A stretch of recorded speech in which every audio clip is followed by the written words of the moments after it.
Assalamualaikum warahmatullahi wabarakatuh. Halo, perkenalkan saya Nursani dari kelas 4 Public Relation A dengan NIM 12140321341. Kali ini aku bakal menjelaskan mengenai implementasi teknologi komunikasi dan informasi. Teknologi komunikasi dan informasi.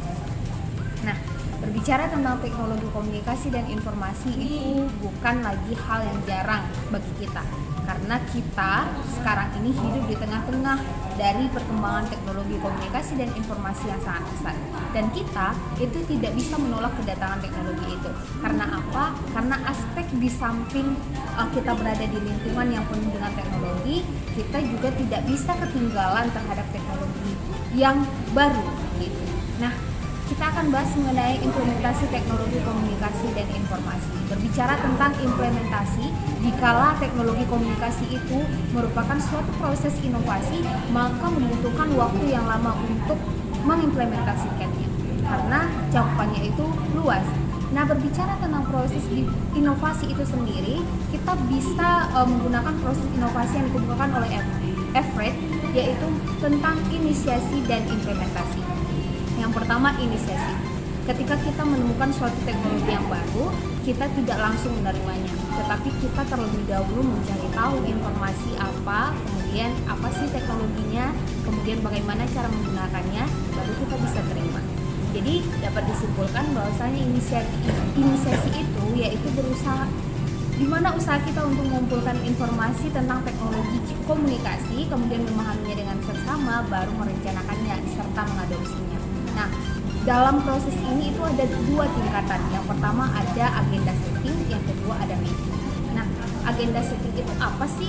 Agenda setting itu yaitu munculnya ide untuk mengadopsi teknologi komunikasi demi menyelesaikan permasalahan informasi yang terjadi. Namun, tahap ini belum sampai kita mengadopsinya, tapi munculnya ide untuk mengadopsinya.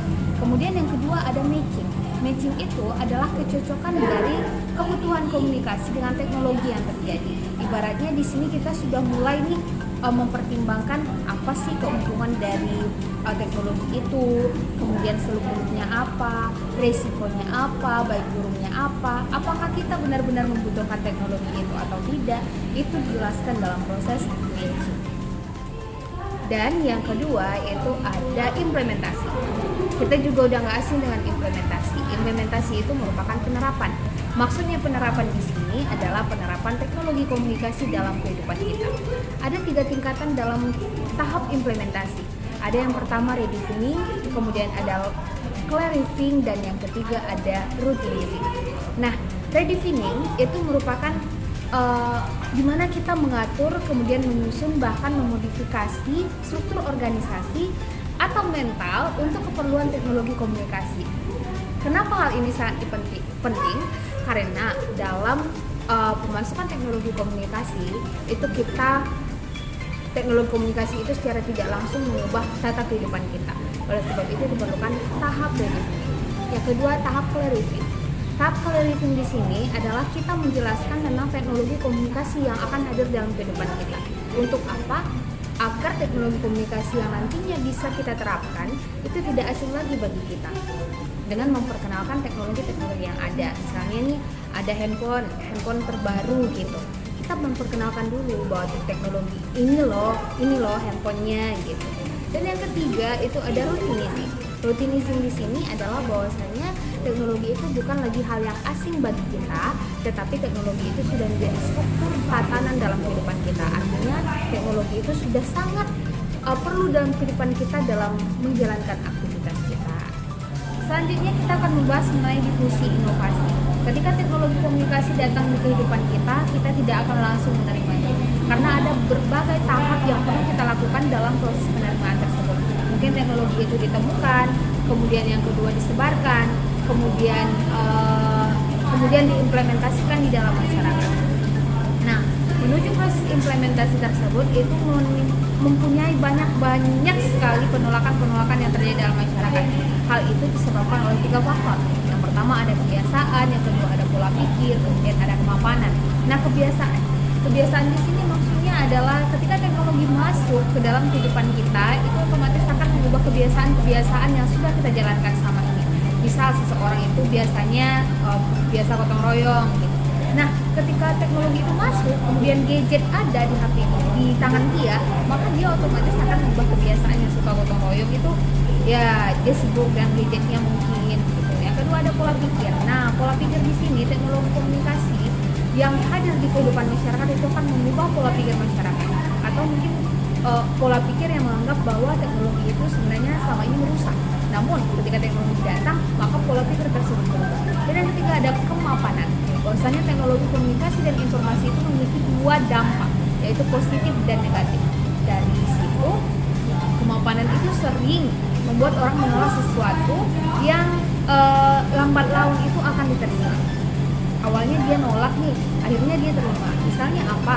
Misalnya ketika seseorang itu nggak mau untuk bermedia sosial, namun ketika dia sudah masuk ke dalam media sosial itu, bahkan dia yang lebih memanfaatkan media sosial itu daripada orang-orang yang lama.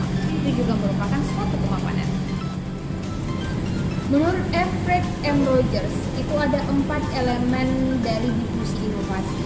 Yang pertama ada inovasi, kemudian ada jangka waktu, kemudian ada saluran komunikasi, dan ada sistem sosial. Inovasi di sini adalah pembaharuan. Artinya dalam teknologi setiap ide, kemudian gagasan itu merupakan sesuatu yang dianggap baru.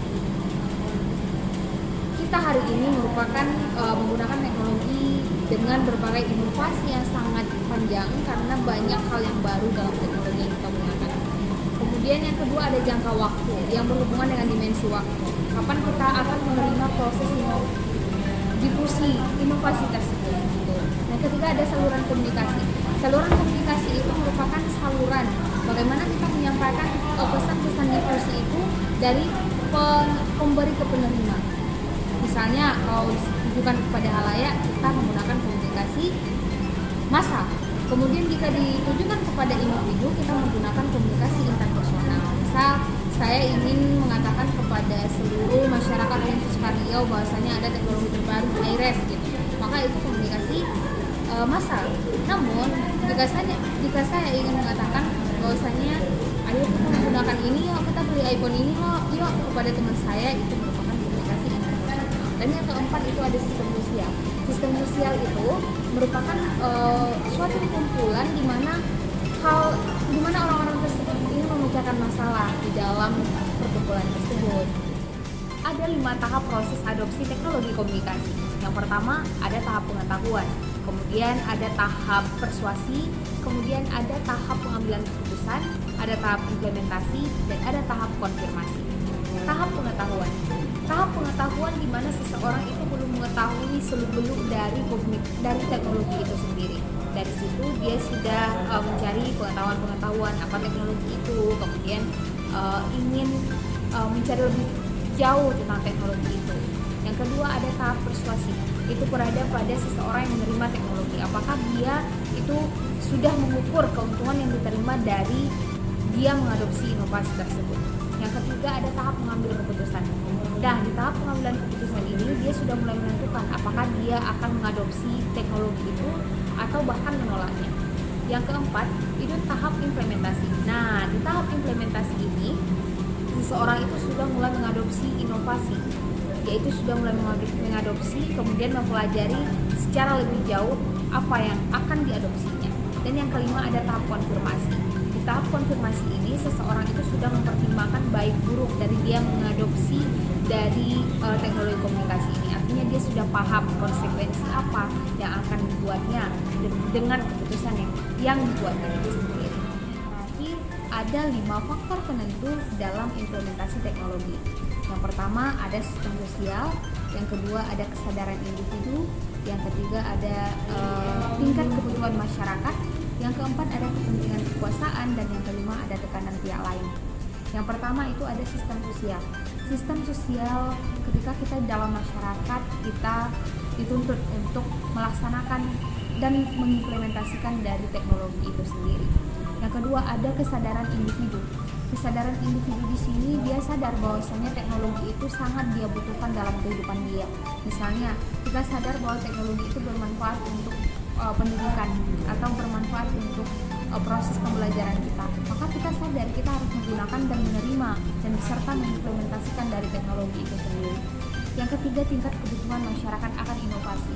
Tingkat kebutuhan masyarakat akan inovasi, di mana setiap implementasi teknologi yang baru sesuai dengan kebutuhan masyarakat itu akan berbeda dalam pemahaman teknologi. Misal kebutuhannya ketika kita dalam pertanian kita membutuhkan alat yang bisa mengolah hasil tani kita dengan cepat, kemudian yang bisa membantu kita dalam mengolah tanah, gitu. Ada traktor dan lain-lain. Yang keempat, ada kepentingan kekuasaan. Kepentingan kekuasaan itu misalnya ketika kebijakan Presiden Susilo Bambang Yudhoyono memperlakukan iktp, dan itu merupakan kebijakan dari kepentingan kekuasaan dan tekanan dari pihak lain. Tekanan dari pihak lain bahwasanya atasan itu bisa menekan bawahan untuk menggunakan teknologi. Misalnya dalam suatu perusahaan, atasan itu menyuruh bawahan itu harus menggunakan handphone ini, karena handphone ini itu bisa membantu kita dalam proses komunikasi, kemudian membantu kita dalam menghasilkan sebuah produk dan mengefektifkan sebuah pemasaran. Maka itu juga merupakan salah satu hal yang menjadikan kita untuk mengimplementasikan teknologi itu dengan baik. Mungkin itu penjelasan dari saya mengenai implementasi teknologi komunikasi. Terima kasih atas segala perhatiannya dan mohon maaf atas segala kesalahannya. Oleh sebab itu, saya mempunyai pesan kepada kalian, jangan sampai teknologi itu membuat kita tidak percaya dengan hal-hal pembaruan, karena teknologi sekarang ini sangat bermanfaat untuk kita dan juga sangat mempermudah kita. Tergantung kita bagaimana menggunakannya, apakah menggunakannya ke yang lebih baik atau yang lebih buruk. Sekian dari saya, terima kasih. Wassalamualaikum warahmatullahi wabarakatuh.